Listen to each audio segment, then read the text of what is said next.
Okay. All right, we good? Keep going. The clock, it's ticking. Off we go. 60 minutes. 60 minutes. 60 minutes. It's time for 60 Minutes, Sundays on CBS.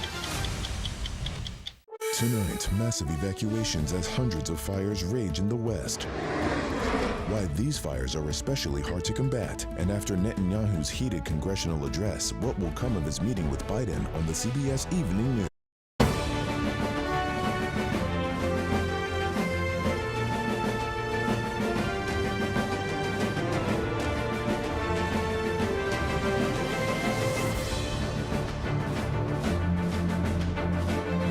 I'm ready to debate Donald Trump. I have agreed to the previously agreed upon September 10th debate. He agreed to that previously. Now it appears he's backpedaling.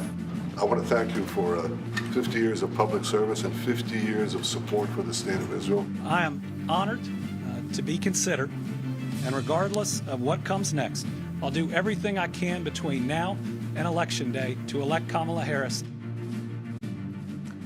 Hello, I'm Nancy Cordes in Washington. Welcome to America Decides. President Joe Biden met today with Israel's prime minister at the White House. Benjamin Netanyahu and the president also spoke with the families of hostages taken by Hamas on October 7th. On the campaign trail, Harris delivers a pitch to educators in Houston as she works to secure their union's endorsement. Former President Trump continues to take aim at the VP with attacks that some say cross the line into hate speech. We'll have more on that. With just 25 days until the Democratic National Convention, the search is on for who will round out the 2024 Democratic ticket. Ahead, we're going to speak with one of the possible contenders, U.S. Secretary of Commerce Gina Raimondo. Finn Gomez and Aaron Navarro are covering the Harris and Trump campaigns for us, but we're going to start with Skylar Henry at the White House. Skylar, it's good to see you. I want to start with you and ask you about President Biden's meeting with the prime minister and also Vice President Harris, who's going to be meeting separately with Netanyahu. What can you tell us about the body language and the discussion that took place between the president and Netanyahu? Sure. Decorum in the room, Nancy. As you know, the two men have known each other for decades, and so certainly interesting to see their posture, their body language, as it is relatively tense, all things considered, especially over the course of the last few weeks and months as the Biden administration has not only called on Israel to take steps towards a ceasefire in Gaza, but also look to try to do a bit more in terms of working on that hostage release deal. As it relates to the meeting between the prime minister and the vice president, officials have indicated that there will be very little daylight in terms of the president and vice president's posture as it relates to their stance on Israel.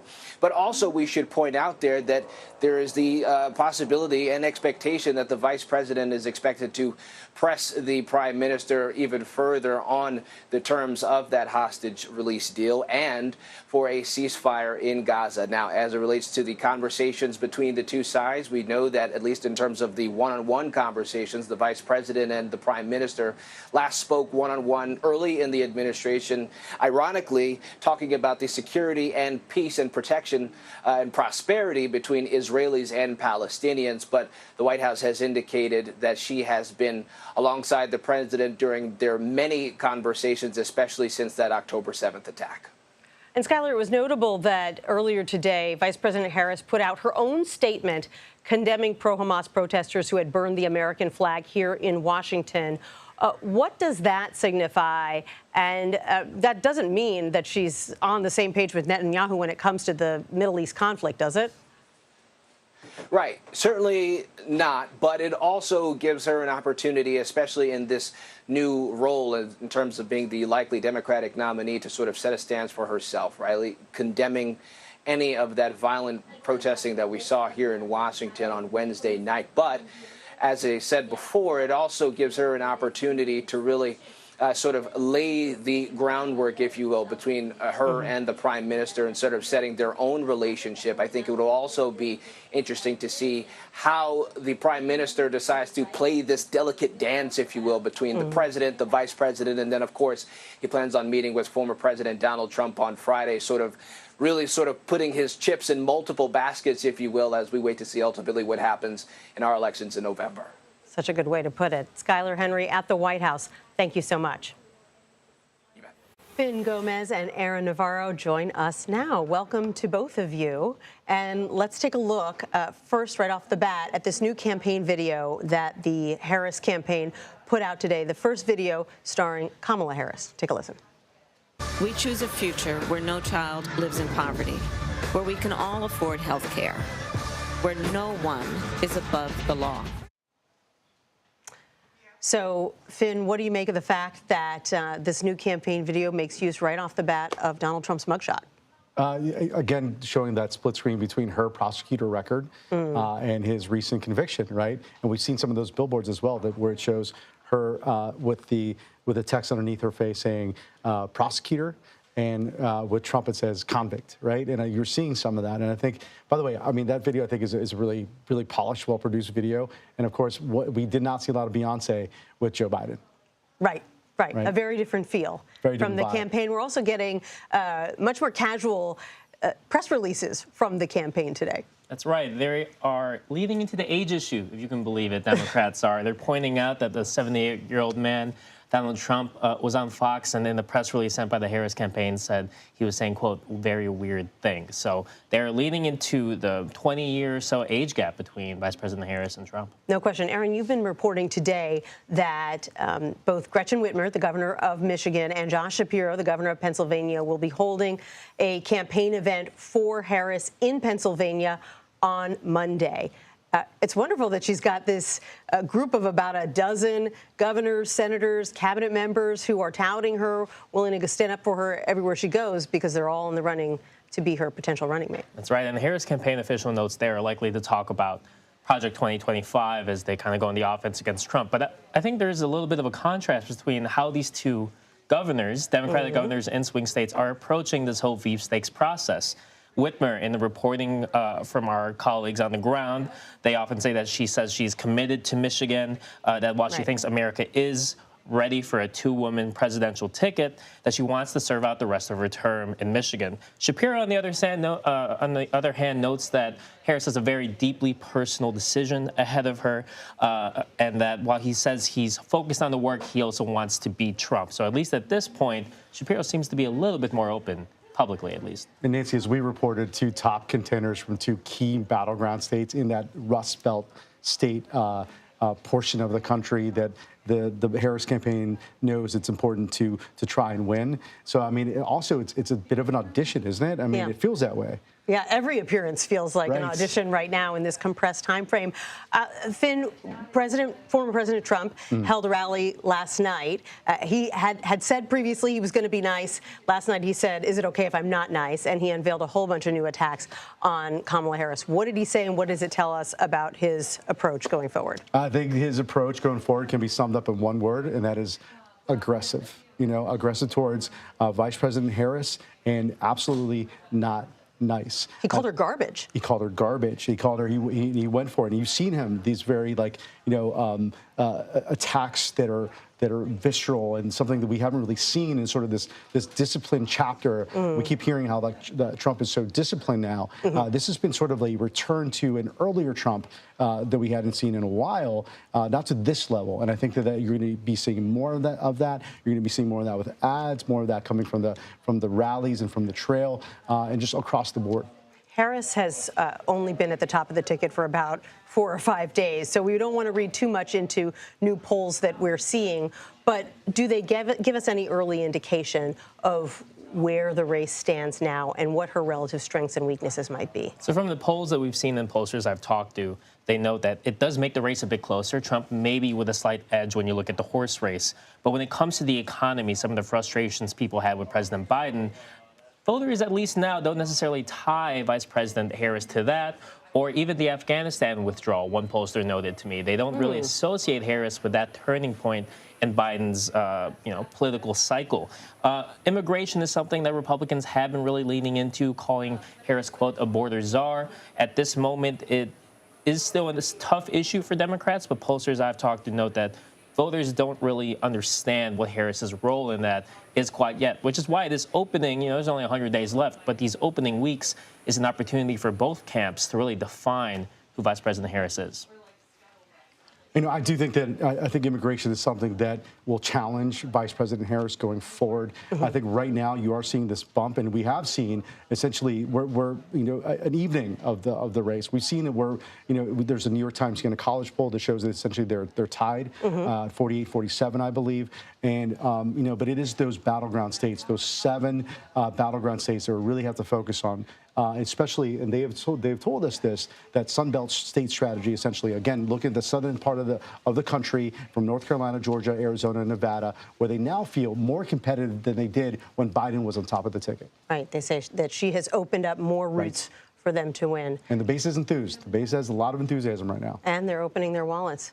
Yes. Finn Gomez, Aaron Navarro, thanks so much. Appreciate it.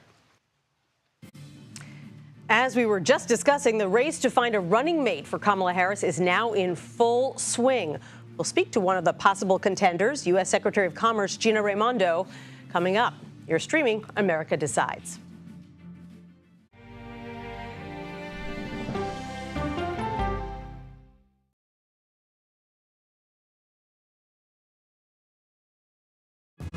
Coming up, our series. Wait a minute. Tom, is that you working the camera? Keep leaning out of your close-up. Your morning routine just got better. CBS Mornings, weekdays at 7.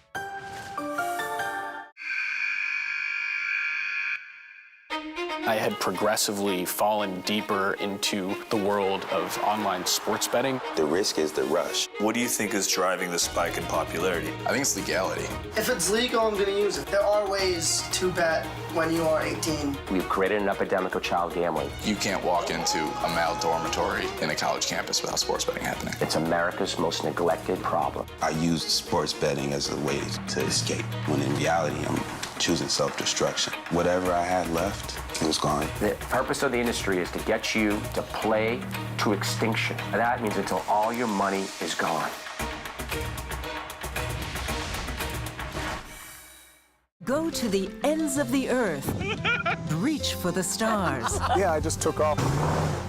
That kind of thing. Oh, that's pretty good. Because there's always something new under the sun on CBS Sunday morning. An original documentary from CBS Reports. That desired farm is a wonderful place to raise children, and it still is. Promises broken. Black Americans have been the target of racism and discrimination pretty much from the time they acquired ownership in the land. Costing black farmers hundreds of billions in generational wealth. They did everything to make sure we were run off that land. But communities are uniting to continue the fight. Collective ownership is powerful. To keep their land and their dreams alive. To watch my children play on land that we own means everything. So land is power. Most definitely. 40 Acres and a Mule, now streaming on the free CBS News app. People with developmental disabilities were once sequestered by the hundreds of thousands in institutions. Many of our fellow citizens are suffering tremendously because lack of attention, lack of imagination, lack of adequate manpower. Disability activists have since torn down barriers blocking them from living at home or in the community. We conclude that Title II of the ADA requires states to provide community-based treatment for persons with mental disabilities. But of the 16,000 people who remain in state-operated institutions, half are in 5 states, and Illinois is one of them. I don't want to live in the institution. It makes me feel discriminated against. Do you think there are people living in institutions in Illinois that don't need to be living there? Yeah, because they're proving it as soon as they get out.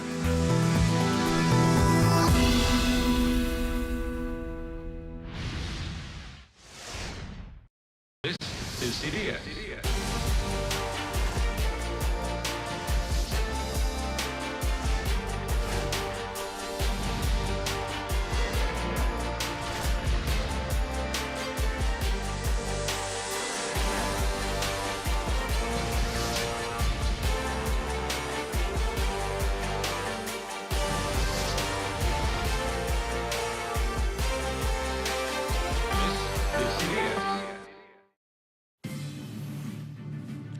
While Democrats are rallying behind Kamala Harris, Republicans are already attacking her both on the airwaves and on the campaign trail. Take a listen.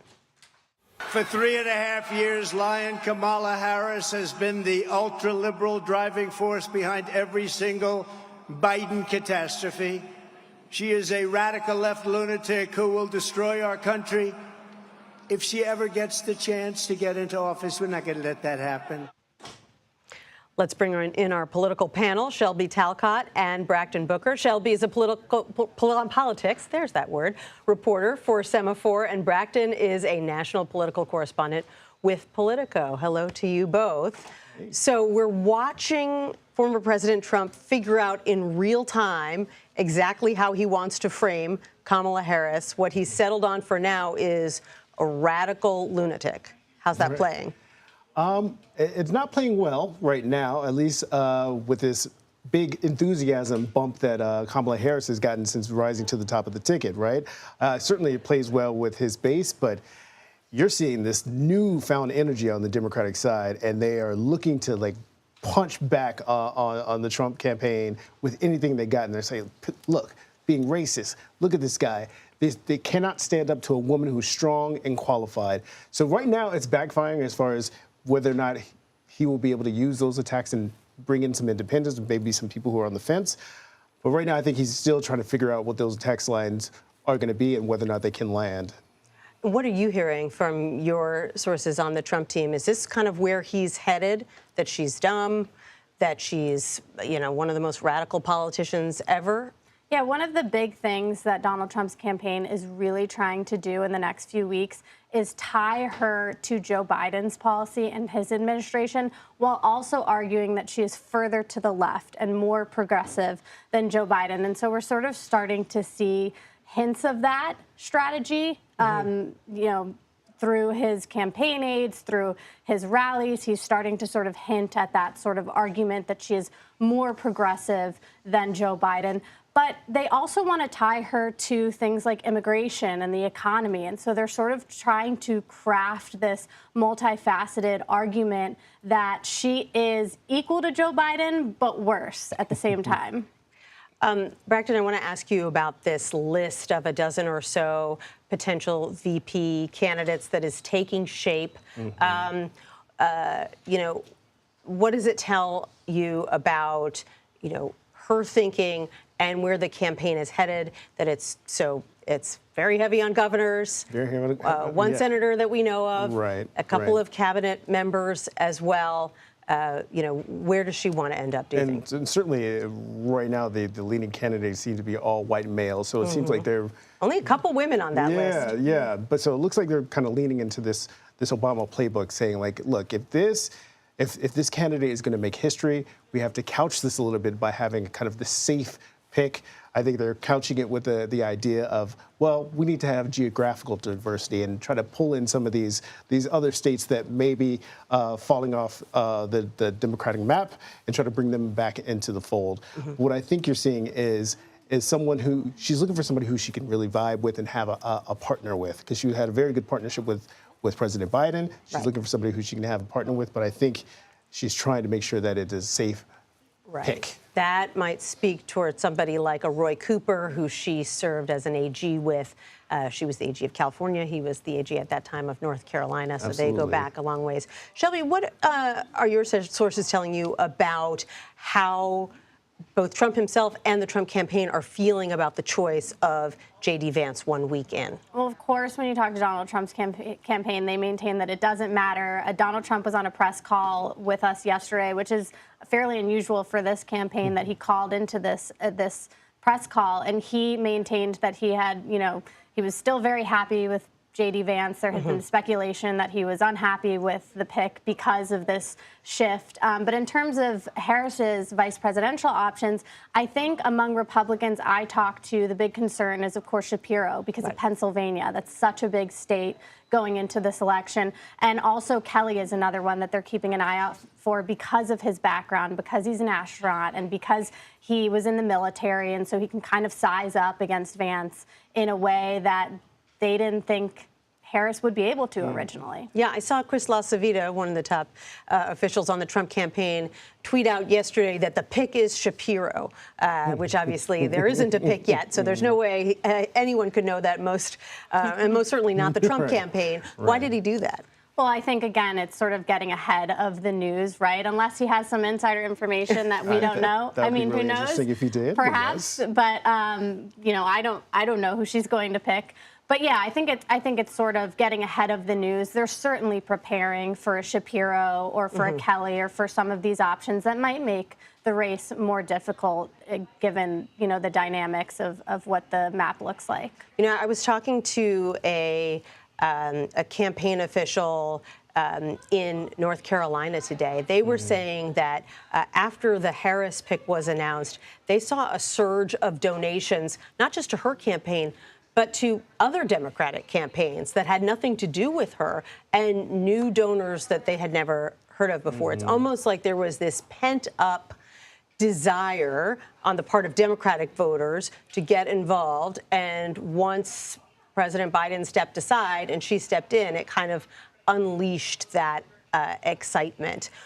How does the Trump campaign counter that, particularly financially, now that the Biden campaign has seen this huge influx of cash? Yeah, Donald Trump's campaign has maintained, actually his pollster sent out a memo this week arguing that this is what they expected. They expected sort of this momentum because Democrats were just so relieved that Joe Biden finally wasn't on the ticket. And they're sort of arguing to people, just wait. Of course, they're calling it the Harris honeymoon stage. And they're saying, let's see how everything looks several weeks from now. And so that's sort of been their argument is, of course, she's going to get all of this momentum. Democrats were so fed up with Joe Biden. He was not only hurting the presidential ticket, but he was hurting down ballot candidates. So wait and see is sort of their public posturing on this. Right. And, you know, all that money is great, but you have to have a strategy for what you're going to do with it. And they are only 5 days into this entirely new world of the Harris campaign rather than the Biden campaign. What is the campaign doing to try to shift the operation and refocus it around Kamala Harris? Well, right now you're seeing the vice president kind of go and kind of shore up some of her own bases, right? You see her addressing the sorority Phi Sigma Beta, and she's also shoring up the teachers union. She was in Houston today, and her first stop was in Milwaukee, which is a critical city for Democrats if they're going to hold on to Wisconsin. That's where the majority of the black voters are located. So I think as the campaign goes on, you're going to see her start to branch out a little bit, maybe go to some more swing states and really try to pound the flesh of maybe some independent voters. Right now, operation was, hey, we got to keep everybody on board. She went to Delaware, had the speech, got everybody riled up, and right now she's trying to make sure that everything stays great at home. Go where you know you're going to be embraced. Absolutely. Braxton Booker, Shelby Talcott, thank you both so much. Appreciate it. Thanks so much. U.S. Secretary of Commerce Gina Raimondo is one of the possible contenders for Kamala Harris's vice president. We're going to speak to her next. You're streaming America Decides.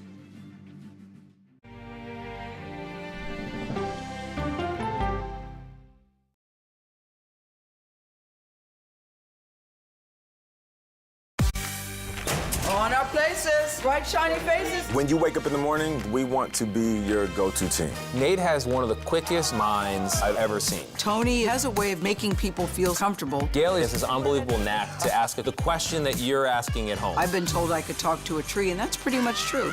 I don't go to work in the morning. I go for coffee with my two good friends, and we talk about the world. Your morning routine just got better. CBS Mornings, weekdays at 7. It didn't seem like anything could happen, because nothing ever happens in East Palestine, but it did. Authorities released toxic fumes from 5 derailed train cars. Resident, please evacuate. Acute bronchitis due to chemical fumes. Did you ever have these problems before the derailment? No, ma'am.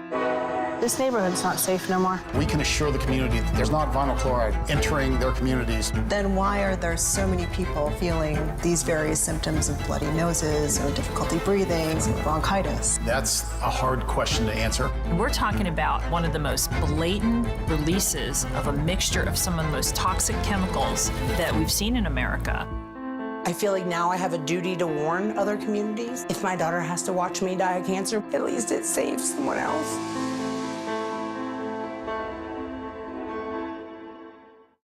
This case. It's like a screenplay, something straight out of Hollywood. But it's not fiction.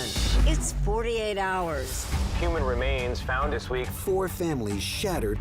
There's no physical evidence. The mystery would haunt investigators for years. There's some questions that have to be asked and need to be answered. Like a John Grisham novel. A gripping true crime original. 48 hours. Now streaming on the free CBS News app. Stories that inform. You can be really old at 60, and you can be really young at 85. Inspire. How do we unlock the power within ourselves to be who we want to be? And brighten your day. The best part of fame is making people feel good. Always send the people home happy. Make every day a little more like Sunday morning. Here comes the sun. Stream now on the free CBS News app. Hello, everyone, and welcome to our Dragon capsule here in space. Sightseers in space, the thrill of a lifetime. Seeing the Earth from space, it was so exhilarating. But the risks that come with the territory. There have been 4 fatal accidents. That's a 1% fatal accident rate. Might make you look before you launch. If you had 1 out of 100 airplanes falling out of the sky, we'd have a public crisis. Space tourism, now streaming on the free CBS News app.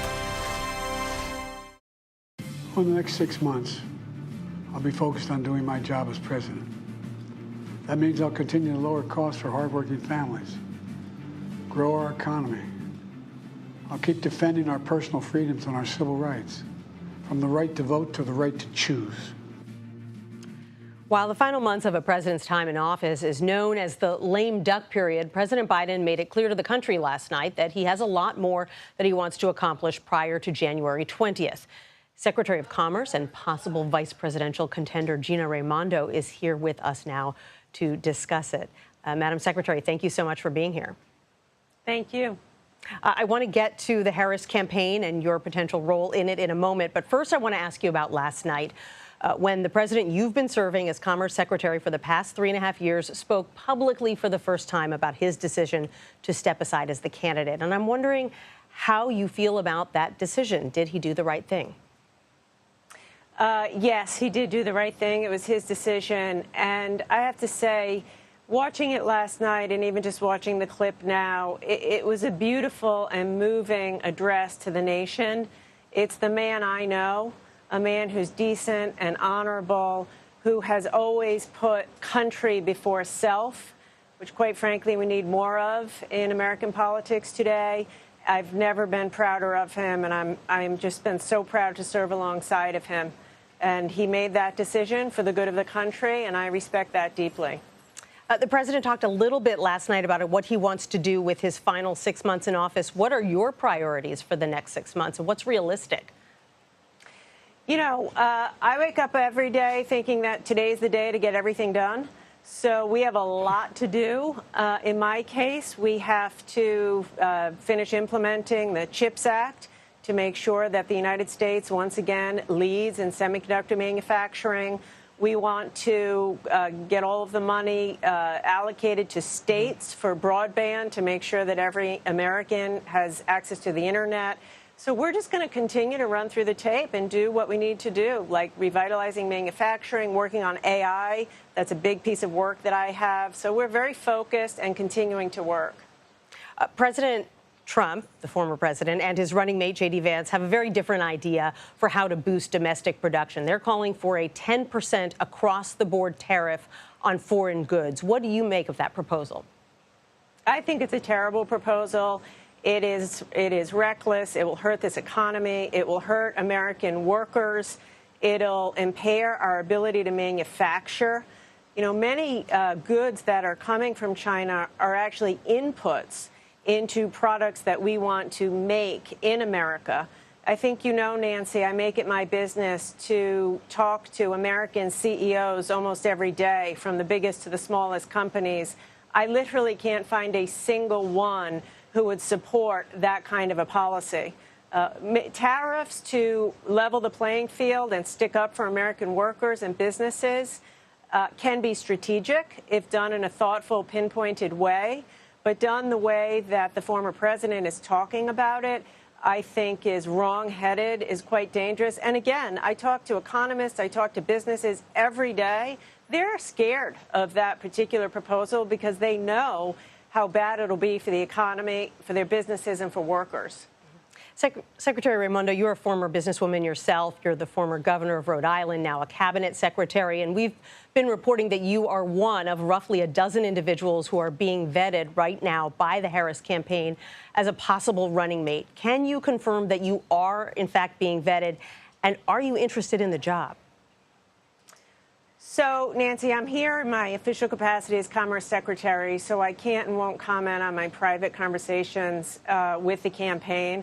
But obviously, it would be an honor to serve in that capacity, an honor for anybody. And it has certainly been my honor to serve alongside of Vice President Harris and have a front row seat these past few years to her incredible leadership. I respect the fact that you can't go into a lot of depth. You are, though, one of only a couple of women on the list of candidates. The rest of them are men. This nation has never elected a woman president. Do you think voters, particularly male voters, are ready to see two women on the same ticket? Absolutely. Look, I think the American people are ready for the team that can lead, whoever that is, regardless of, gender or race or background. Look, as you just said, I've run a business. I've run a state for 2 terms. I now run a huge agency. I'm an executive. Any executive knows if you want to get the job done, you hire the right people in the right spots at the right time to get it done. And the American people are looking for action. They're yearning for leadership to solve their problems. And I think they'll get behind who they can trust to fight for them and to put their interests first and get the job done. President Trump has been trying out some new attack lines on Vice President Harris. Just today, he called her garbage. He said she's the most radical person who has ever held office. And he said that she's not very smart. You've worked with Vice President Harris quite a bit over the past 4 years. Would you care to respond to those descriptions? I think it's ridiculous. It is so ridiculous. And by the way, I don't see how childish name-calling like that is going to solve any problems. Look, I have worked with the vice president. I have worked with her on artificial intelligence. I have worked with her on broadband. I have worked with her on manufacturing. She is brilliant, in the weeds. She listens. She's a hard worker. There's absolutely no basis for that, and quite frankly, no place for that in American politics. Let's get serious. Understood. Secretary Raimondo, Commerce Secretary, thank you so much for joining us today. We appreciate it. Thanks, Nancy. In a presidential race that's all about age, what does a younger candidate at the top of the Democratic ticket do to energize the youth vote? We're going to take a closer look next. You're streaming America Decides.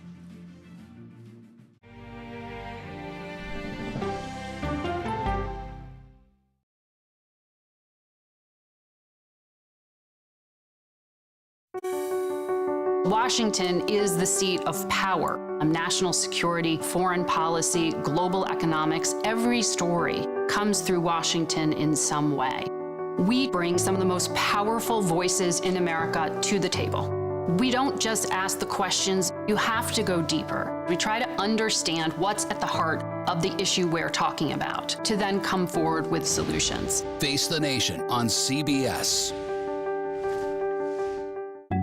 The justices ruled that Harvard and the University of North Carolina violated the Constitution. In the aftermath of the Supreme Court decision to end affirmative action in college admissions, uncertainty sets in for some students of color. Affirmative action really gave us an equal opportunity. CBS Reports explores the historic decision and what it means for those chasing an opportunity to change their lives. I knew that college was the ticket to break this cycle. The end of affirmative action, now streaming on the free CBS News app.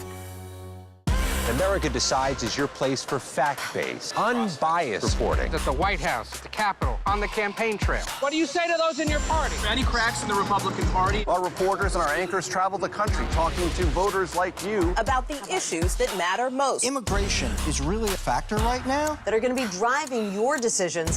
What would you say to those who say, look, that's just democracy at work? Listening to you and bringing your voice into our coverage. I want a strong, proud America. Is democracy on the ballot in 2024? Let us help you decide. America Decides on CBS News 24/7. Stream our expanded one-hour program Monday through Thursday at 5 p.m. Eastern.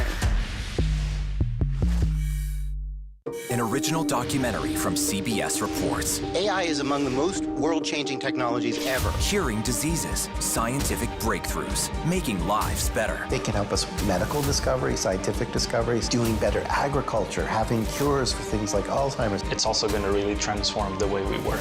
The uplifting potential of artificial intelligence is limitless. It gives you a friend, somebody to chat with 24/7 that is non-judgmental. He makes me feel loved and desired. And so are its downfalls. The problem with all this AI is that it's unpredictable and uncontrollable. The choices we make now will have lasting effects for decades, maybe even centuries. The ChatGPT revolution, now streaming on the free CBS News app. We are about to see American weapons in the hands of Mexican cartels. A gun pipeline to Mexico. We are arming the cartels. 100%, no doubt about it. Happening right under our noses. Who's doing something about this? Nobody. A CBS Reports exclusive. Most Americans have no idea that we are effectively arming the enemy next door. This is the story the American people need to know. Arming cartels, now streaming on the free CBS News app. A new poll shows Vice President Kamala Harris is virtually tied with Donald Trump among likely voters and is significantly surpassing him among those under 30. According to a newly released New York Times Siena College poll, 48% of likely voters say they would currently vote for Trump in a head-to-head matchup with Harris, while 47% support the VP. Couldn't be any closer. Among likely voters just between the ages of 18 and 29, though, 59% support Harris and 38% would cast their ballots for Trump. CBS News senior business and tech correspondent Jo Ling Kent is here with me in our Washington bureau to discuss. Hi, Jo Ling. Hi, Nancy. Good nice to see you. Okay, so no surprise that a Democrat would be doing better than a Republican among young voters. Historically, that's the way it works. How much of a bump, though, are we seeing Harris get with young voters over the way that Joe Biden was doing? Essentially what we were seeing across several polls is that Biden's support was eroding or stagnant. And then when Harris got into the race, according to some of the new polling, including the New York Times, we've seen an increase, a market increase beyond just the margin of error for Harris. And so what's starting to translate is it feels like the momentum that's coming out of a new candidate and having someone new to consider may be resonating with these younger voters. So how does the campaign work to make sure that they keep the attention of those younger voters who can be fairly fickle and you can lose interest as quickly as they gain it? Yeah, I mean, that's really sort of the most important question here. And I think when I've been talking to Democratic donors, particularly in Hollywood, and they say that they really like how Kamala Harris, Vice President Harris, is doing online. But it's not the work of the campaign. It's actually the work of some of Harris's fans making these remixes and videos and memes and basically keeping her a part of that conversation. The campaign seems to have embraced that. And so you've got the coconut tree meme, you've got Kamala's brat, and all of those things adding up to more organic seeming exposure on social media. Right.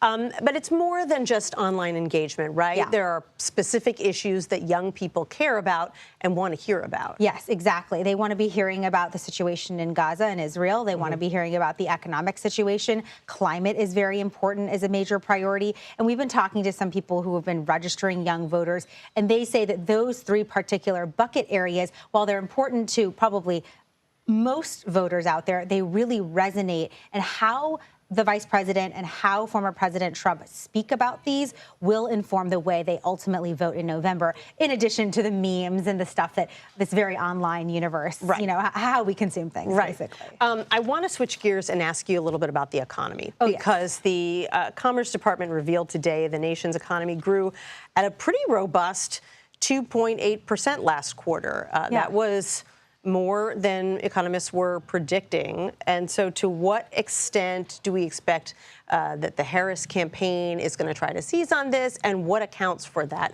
big jump in growth? A lot of economists have told me, and we're still kind of awaiting what the Harris agenda looks like when it comes to specifics on the economy. But this was better than expected, 2.8% on an annualized basis.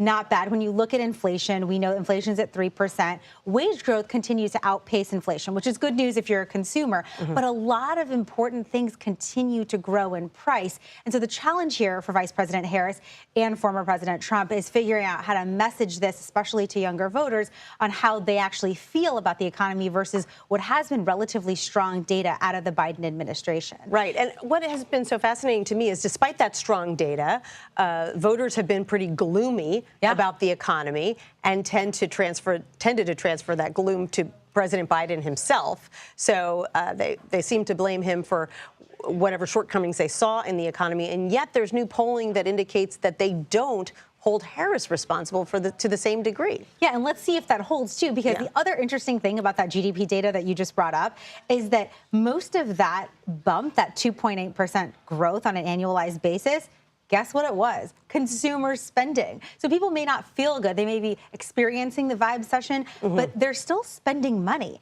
Consumer confidence, consumer sentiment, all indicating that. And so that, along with investment in businesses and some government spending, is really what drove GDP, is the data in the second quarter. But it's interesting because so many of the people we've been interviewing in Michigan, Nevada, California, all across the country, people feel the same thing. They say, yeah, the data is strong, inflation is slowing down, but prices, of course, are not dropping. Right. And that really is the problem facing the Harris and her TBD VP pick. Right. And mortgage rates are still high. Exactly. And we're still waiting on that rate cut from Fed Chair Powell, expected to come September. Got it. Jolene Kent, thanks so much for breaking it down. So nice to see you. Appreciate it.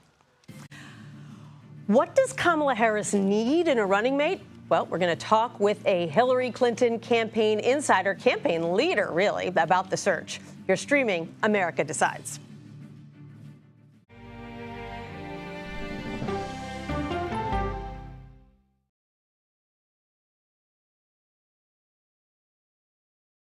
Go to the ends of the earth. Right now. We got something crazy. And reach for the stars. Here we are. Time. Yes, it's my comeback. Hey, this is pretty fun. But wait, there's more. Experience thought-provoking. I'm open to the idea of being a human being. Innovative and truly original reporting. Look through a telescope and go, wow. Because there's always something new under the sun on CBS Sunday morning. At this moment, terrorists could be plotting another attack. 9/11 triggered a counter-terrorist system that included a secret database. This person needs a closer look. A growing list of nearly 2 million people, including some Americans who say they're innocent. On 1 hour flight, I have to spend 6 hours to go and come back. CBS Reports explores the system, the people responsible for it, and those pushing for change. I'm not fighting against them. I'm fighting for them to do the right thing. The Watch List, now streaming on the free CBS News app.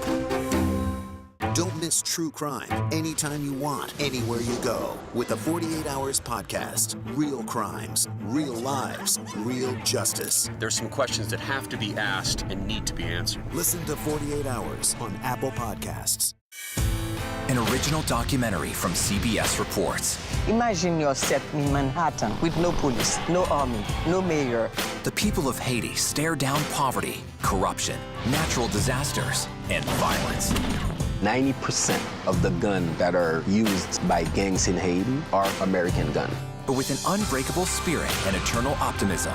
There are days where I cry, but we can't be discouraged. We still believe in Haiti. They're still able to look ahead with hope. Haiti is on the brink of transformation, a radical shift. Haitians are coming together and saying things must change. Fighting for Haiti, now streaming on the free CBS News app. Hey there, welcome to The Uplift. I thought she was a groom, and I stepped back and I went, oh, you're the queen.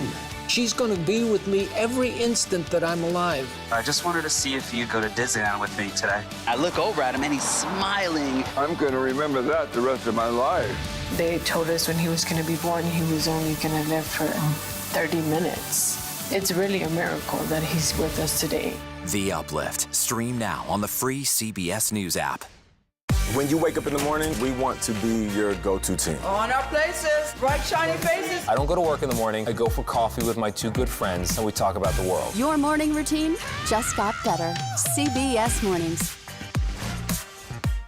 A CBS News investigation. People looking for love, finding their life savings gone. This could happen to anybody. And sometimes losing their lives. Anything for love. Now streaming on the free CBS News app. Welcome back to America Decides. Vice President Kamala Harris has a tight schedule in which to decide on a running mate. Around a dozen people are being vetted. The outside team handling this vetting process began holding conversations with some of the candidates on Tuesday. Harris's team plans on finishing this up by August 7th to meet an Ohio ballot deadline. That is not much time at all. So Robbie Mook joins us now. He was the campaign manager for Hillary Clinton's 2016 campaign, so he was very involved in the vetting process there. Robbie, it's so good to see you. Really great to be on. Thanks so much for having me.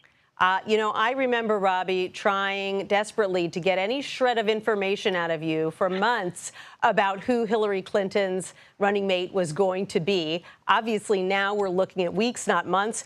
Explain how the vetting process normally works and how it's going to have to work in this case when the team has just 2 weeks to pick a running mate.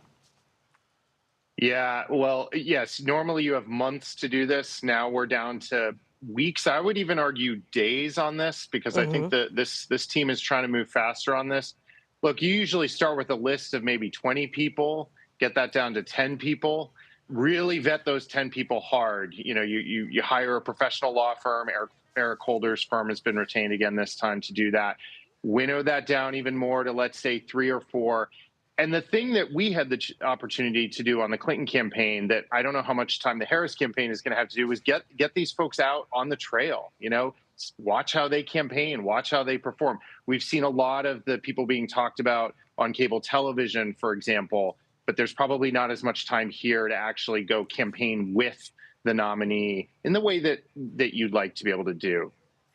When a campaign is thinking through possible running mates, how do you weigh picking someone who could help win you a key state, like Pennsylvania Governor Josh Shapiro, versus someone who maybe can help you tap into excitement in the party's base, like, say, a transportation secretary, Pete Buttigieg? How did you weigh those kinds of attributes when you ultimately, or well, when Hillary Clinton ultimately settled on Tim Kaine, the senator from Virginia? Yeah, it's really a matrix on this, right? Certain people bring certain things. And so what attributes do you care about or think you need more? And every race and every campaign is very different. I think this campaign is special in a few ways. The first is this vice presidential nominee is coming out almost at the same time as the presidential nominee herself. And so I think this is going to be more of a team than would be normal. So that's number one. I think that makes this VP pick just a little bit more important than it might have been in other cycles. The other thing you have here is an array of really strong individuals from the battleground states. You know, we have governors in Michigan, Wisconsin, and Pennsylvania. They're all popular. We have a popular senator from Arizona. So we have this array of people who could potentially bring some performance in those states. Now, I'm always of the belief that vice presidential candidates can't get you a ton. It's not like you can just attach them on and all of a sudden you bring an entire demographic onto the campaign. But here's the thing. There's been a lot of talk about Josh Shapiro in Pennsylvania, very popular governor, won by 20 points. If he could bring you a half a point in that state, I mean, that might be the margin of victory. Those 3 Midwestern states have been won by such tiny margins for 2 presidential cycles in a row now. So I actually think this is an embarrassment of riches this year I don't think she can go wrong with any of the 3 or 4 folks that are being talked about. And so I'm confident she's going to have somebody strong. Robbie, I thought about you on Sunday afternoon when President Biden announced that he would be stepping aside, because I thought back to the 2016 campaign and what would have happened if someone came to you 3 months before Election Day and said, hey, guess what? This is no longer the Clinton campaign. This is now the Kaine campaign. You've got to completely turn this ship around. You've got to focus it around an entirely different candidate, an entirely different strategy. How difficult would that be? And how do you even go about doing something like that? Yeah, it's interesting. And a lot of the conversations I've had with people, they right away go to the kind of operational and mechanical aspects of the campaign. And the money, frankly. The amazing part about this transition was you had a campaign that was well over a year old, well-oiled machine, well-staffed, offices all over the country, the ground game in place. You had a bank account with well over $100 million set up. Of course, they've raised a lot more since. All the operational and financial piece of this was in place. What they're really rushing to do right now is figure out what's the story that we need to tell. But this team is also very familiar with her. She's the vice president. It's not like she was a governor halfway across the country. And so they're moving very fast at Future Forward. The super PAC that had been supporting President Biden and is now supporting the vice president is out just minutes ago with an ad. So this is moving very fast, but it's gone very smoothly. I think this is just about as perfect a situation as you could have.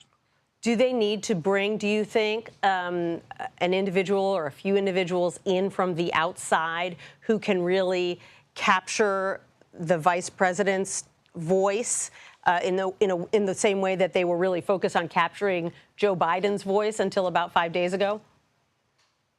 Yeah, and I'm sure you're going to see, some definitely new people come in. Obviously, the vice president had a team already in place, both on her official side and on the campaign side. So I think you'll see those people move into roles. But it's not. A campaign needs to be able to do certain things, and in this case, it needs to be able to tell a story. So that might be 1 people, that might be 2 people, but I'm confident they'll bring together the team that they need. Yeah. Okay. Well, we'll be watching because they'll have to do it soon. Robbie Mook, the Exactly. former campaign manager for Hillary Clinton in 2016. Thank you so much for joining us. Great to be here. 25 years after John F. Kennedy Jr. and his wife were killed in a plane crash, a new book is taking a closer look at the couple. We'll speak to the author next.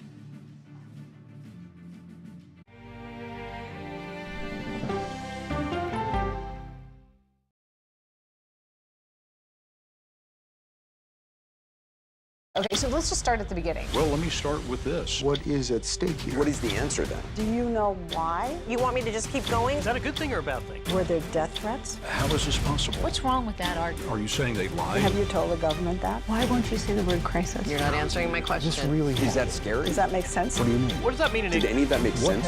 What's your response? What happened? Why? It's time for the CBS News Original 60 Minutes, Sunday on CBS and streaming on Paramount+. There is no more room in our city. New York City is receiving record numbers of migrants. Today, we're going to have more than 500 adults and children come through that door. Tensions rise as shelters reach max capacity. We don't have to take care of them. CBS Reports goes inside a crisis cities and families are facing as they fight to survive. The United States still has that glimmer of hope for people to come here. Fighting for a future. Now streaming on the free CBS News app. An original documentary from CBS Reports. Since you started La Soup in 2014, do you have any sense as to how much food you've rescued from the landfill? We've rescued 4.5 million pounds. I can't even fathom how much food that is. And that's one little person in one little city in America. We're going to call this chicken piccata. We did 450 of these meals today. This is the exact dish that you and I are going to have. Yep. Oh my God. Is it good? Mm-hmm. Having a plan of how to keep people fed should be in every single city. If we eliminated food waste, could we eliminate hunger? Yes. Eating Trash, now streaming on the free CBS News app. America Decides is your place for fact-based, unbiased reporting. At the White House, at the Capitol, on the campaign trail. What do you say to those in your party? Any cracks in the Republican Party? Our reporters and our anchors travel the country talking to voters like you about the issues that matter most. Immigration is really a factor right now that are going to be driving your decisions. What would you say to those who say, look, that's just democracy at work? Listening to you and bringing your voice into our coverage. I want a strong, proud America. Is democracy on the ballot in 2024? Let us help you decide. America Decides on CBS News 24/7. Stream our expanded one-hour program Monday through Thursday at 5 p.m. Eastern.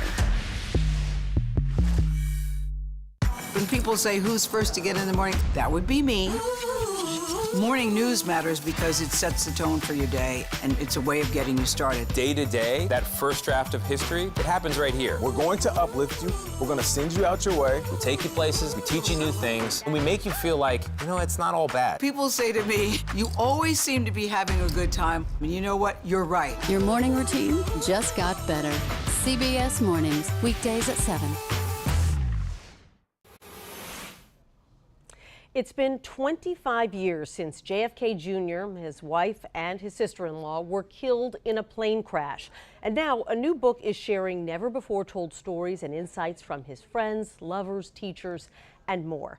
The co-author of this book joins us now. Rosemarie Terenzio previously served as John F. Kennedy Jr.'s executive assistant and his chief of staff. Rosemarie, it's so good to have you with us. This isn't the first book that you've written about John F. Kennedy Jr. Can you start off by telling us a little bit about your own history with him and what you remember about the day he died?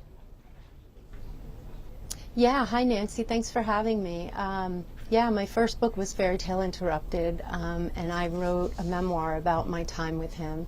I was his chief of staff, executive assistant, then chief of staff for 5 years, and I think what I remember most was that it was the greatest job I ever had in my life. And, you know, it was exciting, it was fun, it was interesting. We launched George magazine in 1995, and that was just an amazing experience. And so what compelled you to write this new book about Kennedy now, and how did you go about putting it together? You know, as you said, it's been 25 years since John passed away, and I think that in talking to people and, you know, hearing about all of these memories and all of these stories from so many different people and just remembering all the different people he crossed paths with, it just felt like after 25 years, it was enough time had passed that it was time to sort of celebrate him instead of mourning him. And I really wanted him to be remembered. Yeah, and he is really still such a source of fascination for so many people. Was it difficult, though, for you to get in touch with so many people who intimately knew him all those years ago? You know, it wasn't as hard as I thought it would be, but, you know, because one person would lead you to the next person, and then there were people who had stayed in touch over the years. I mean, my co-author Liz McNeil and I went all the way back to his days at the White House. And some of those people I was in touch with over the years, and then through grade school and high school, and then all through college, the DA's office, and George magazine. It was a fascinating ride. I loved reconnecting with everyone. I loved hearing their stories. They had such beautiful memories, and it's really a tribute to John. It's like, this book is like sitting in a living room with people who knew him and loved him, and just hearing their stories and sharing memories. And so what do you feel like you personally learned about him that you didn't know before? You already knew this man so well, but writing this book now, you know, looking back at his life 25 years ago, what did you pick up that you think you may have missed before? I think that there was this sort of searching that he was doing, and I didn't realize it at the time. He never talked about his father. He never talked about his father's death. He would reference him here and there at George, but he didn't really talk about him a lot, and it was sort of little bit of a forbidden subject. Like, we didn't bring it up unless he did. And what I learned was that he was sort of on this quest to find this emotional connection to his father, because obviously he was so young when his father passed away, and there was a lot he didn't remember. So I think through the years of working for him, we really didn't see it as much, but in going back and telling these stories and sharing these memories, you see a through line throughout of him really searching for this emotional connection to his father. And he was always viewed as someone who might someday carry on his father's legacy. How do you believe that his death in that plane crash at the age of 38 reshaped the trajectory of American politics? Do you think he would have run for president someday? I think he definitely expressed interest in running for governor of New York, and I think he probably would have done that and then maybe gone on. I mean, I'm not clairvoyant, so I don't know, but I think he maybe would have gone on.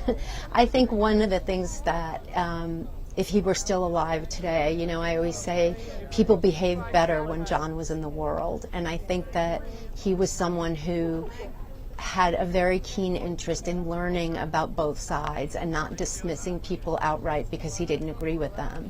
So I think that's something that I really miss and wish we had now.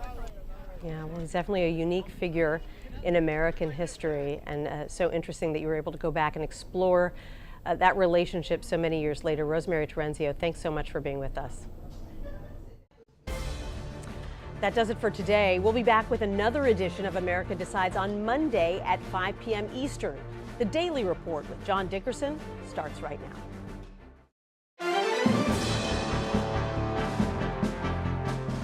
Welcome to the Daily Report for July 25th, 2024. I'm John Dickerson. The world still turns and Joe Biden is still president. So in the same office where he delivered his remarks Wednesday night on leaving the presidential race, the former candidate hosted the Israeli prime minister. We'll have the latest on U.S. pressure to get a ceasefire in Gaza. New economic